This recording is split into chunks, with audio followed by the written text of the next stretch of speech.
Even aside from our impeccable taste in fashion, there are actually a lot of nonverbal cues that communicate that you're American that you might not be aware of. Just last week, I was talking to a friend who came back from a 2-week trip in Europe, and she said that people always knew she was American before they opened their mouths and not based on how they dress. And while some people love to argue that you can always tell who's American by how they dress, here are 5 other nonverbal cues that you're American that you might not know about. First on the list is eating or drinking while walking. In a lot of European countries, it's really important that you sit and take time to eat your lunch or to have a coffee. So a lot of Europeans don't take coffee to go, nor is it often that you'll see them snacking as they walk down the street.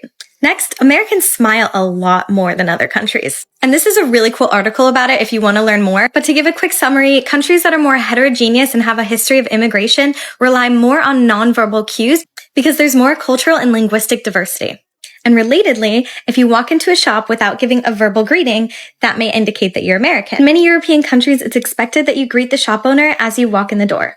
Next is how you use a fork and knife. A lot of Americans will use their fork to cut the food that they're eating, whereas a lot of Europeans rely on using both a fork and knife. Not to mention, we also treat a lot more things as finger food than Europeans would. Something you would see in Europe that you would never see in America is someone eating a hamburger and French fries with a fork and knife.